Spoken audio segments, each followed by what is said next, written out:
Fala galerinha, que saudade! Bom, na aula de hoje a gente vai fazer um pouco de exercícios para pôr em prática aquilo que a gente vinha aprendendo nas nossas videoaulas, correto? Então, livro 2, Biologia 1, página 9, questão número 1, diz o seguinte: analise a figura a seguir que mostra a mudança da estrutura terciária de uma proteína enzimática pela modificação das condições às quais ela está exposta. E aí que eu tenho uma proteína na sua forma original, após acontecer essa transformação, ela ficou desse jeitinho. Bom, molecada, a gente precisa relembrar que o formato de uma proteína diz muito sobre ela, sobre a função dela. Se ela perdeu o seu formatinho, ela vai perder também a sua função. Só a gente lembrar daquele modelo chave-fechadura. Tem um local certo onde haverá o reconhecimento do substrato com a enzima, por exemplo. Então, quando isso daqui acontece, essa modificação aqui acontece, nós falamos que houve a desnaturação. E essa desnaturação ela é causada pela alteração de temperatura, pode ser causada pela alteração do pH também, certo? Página 16, questão número 1. Há processos industriais que envolvem reações químicas na obtenção de diversos produtos ou bens consumidos pelo ser humano. Determinadas etapas de obtenção desses produtos empregam catalisadores químicos tradicionais que têm sido, na medida do possível, substituídos por enzimas.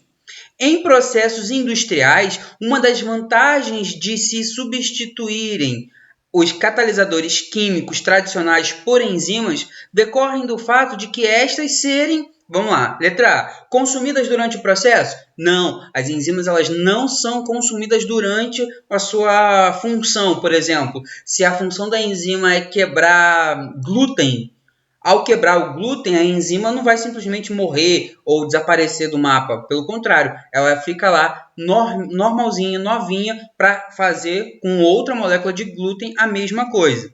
Letra B. Compostos orgânicos, por serem compostos orgânicos e biodegradáveis? Sim, molecada, essa é uma das grandes vantagens de se usar a enzima.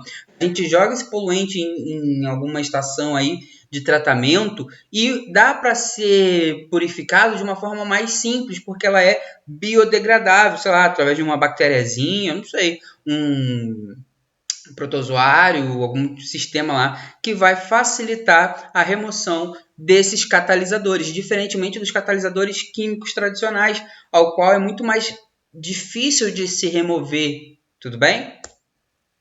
Página 39, questão número 1. Nos dias de hoje, podemos dizer que praticamente todos os seres humanos já ouviram em algum momento falar sobre o DNA e seu papel na hereditariedade da maioria dos organismos. Porém, foi apenas em 1952, um ano antes da descrição do modelo de DNA em dupla hélice por Watson e Crick, que foi confirmado sem sombra de dúvidas que o DNA é um material genético. No artigo em que Watson e Crick descreveram a molécula de DNA, eles sugeriram um modelo de como essa molécula deveria se replicar. Em 1958, Michelson e Stahl realizaram experimentos utilizando isótopos pesados de nitrogênio que foram incorporados às bases nitrogenadas para avaliar como se daria a replicação da molécula.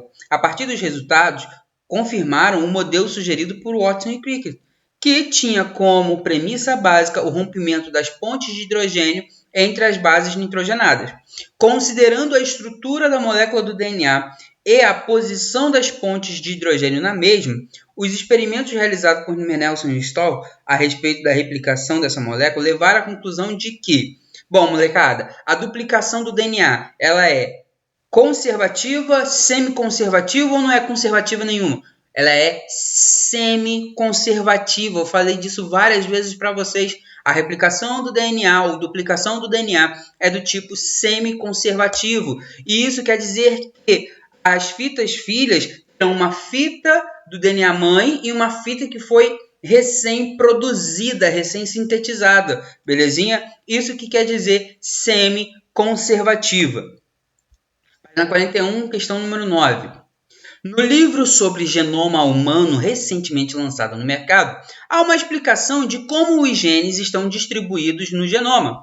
A autora compara os genes a uma receita de bolo. No caso, o bolo seriam as proteínas, mas mostra a forma com que essa receita se encontra dentro do genoma. O quadro 1 representa a receita de bolo, o gene, e o quadro 2 representa a distribuição desses genes no genoma. E aí aqui no quadro 1 está a receita. Ó. Coloque 2 tabletes de manteiga em uma vasilha, blá, blá, blá. Tá. No quadro 2, que é o que mais importa aqui nessa questão, perceba que existe um emaranhado de letras e quando a gente seleciona determinadas palavrinhas, a gente consegue obter ali as informações para produzir. Porque, ó, fala aqui, ó, separe gema clara em 2 ovos. Ovo, ó, tá aqui. Tá tudo aqui. Se a gente pegar e sair juntando esses caquinhos que estão em negrito, vai dar a mesma informação que está aqui em cima. E é exatamente isso que acontece no nosso DNA, molecada. O nosso DNA ele é gigantesco. Só que nem todo o nosso DNA serve para fazer uma proteína. Estima-se que no ser humano apenas, sendo generoso, 10% do nosso DNA seja para produzir uma proteína de fato. O resto está ali somente para cumprir tabela, para dar estabilidade na molécula, que a gente chama de DNA lixo. Quando a autora coloca a receita espalhada pelo meio de outras letras, ela tenta mostrar o conceito de... Bom, vamos lá. Eu falei disso para vocês. Existem regiões que vão expressar um gene e regiões que não vão expressar. Essas regiões que expressam genes são os exons.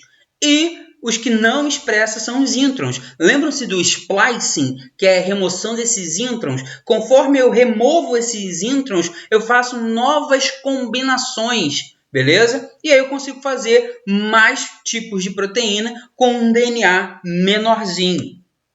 Próxima questão. Introns e exons. Página 49, questão número 1.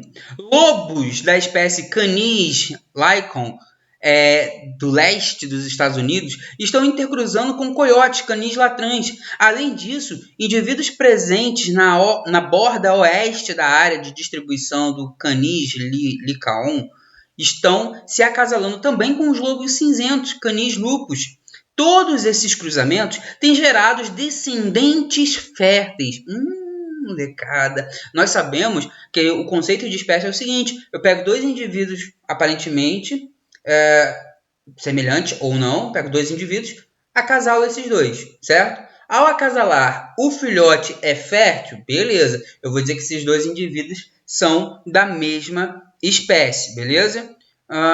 No entanto, aplicando-se o conceito biológico de espécie, os animais foram classificados como espécies distintas no século XVIII. No entanto, aplicando-se o conceito biológico de espécie proposto por Ernest Mayr em 42 e ainda muito usado hoje em dia, esse fato não se confirma porque existe um fluxo de informação genética entre as 2 populações. Lembrem-se, moçada, para haver novas espécies, eu tenho que separar determinados grupinhos e não pode estar havendo acasalamentos com descendentes férteis entre uma e outra. Tem que haver ali um isolamento reprodutivo. É o primeiro passo para a formação de uma nova espécie. Por isso que a resposta é letra B. Na 49, questão número 1. O processo de formação de novas espécies é lento e repleto de nuances e estágios intermediários, havendo uma diminuição da variabilidade entre os cruzamentos. Assim, plantas originalmente de uma mesma espécie que não cruzam mais entre si podem ser considerados como uma nova espécie se diferenciando. Legal. Um pesquisador realizou cruzamentos entre 9 populações denominadas de acordo com a localização onde são encontrados, de uma espécie de orquídea, Epidendrum denticulatum. No diagrama estão os resultados dos cruzamentos entre as populações. Considere que o doador forneça o pólen para o receptor. Em populações de quais localidades se observa o processo de especiação evidente. Bom, molecada, aqui tem uma legendazinha, onde mostra onde o doador para o receptor, a polinização foi bem sucedida quando há uma linha contínua. Quando há linha tracejada, pontilhada, diz que a polinização não foi possível, ou seja, não estão cruzando mais. Se você olhar nesse diagrama, só existem dois momentos que isso está acontecendo, que não está havendo a fecundação entre as duas populações, que é entre Itirapina e Peti, beleza? Ó, perceba que nem se eu pegar o pólen daqui e levar para lá, nem se eu pego o pólen de lá trago para cá, não está dando certo. E aqui, ó, de Marambaia ao Alcobaça, perceba que as duas linhas estão tracejadas, tudo bem? Indicam que não está rolando mais fluxo gênico entre essas duas populações. Provavelmente já não são mais da mesma espécie. Show? Página 55, questão número 4. Banzé na Arca de Noé. A arca está afundando, precisamos fazer alguma coisa. Vamos aliviar o peso. E aí começou a jogar um monte de bichos fora. O ser humano é responsável pela seleção de características como tipo, cor de pelagem dos animais domésticos, muitas das quais não eram observadas nos indivíduos selvagens da espécie.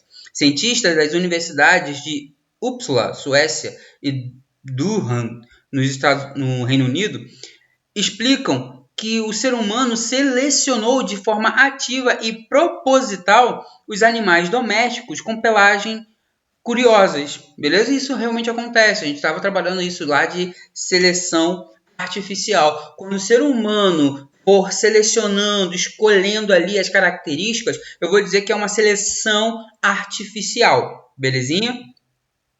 Vamos lá.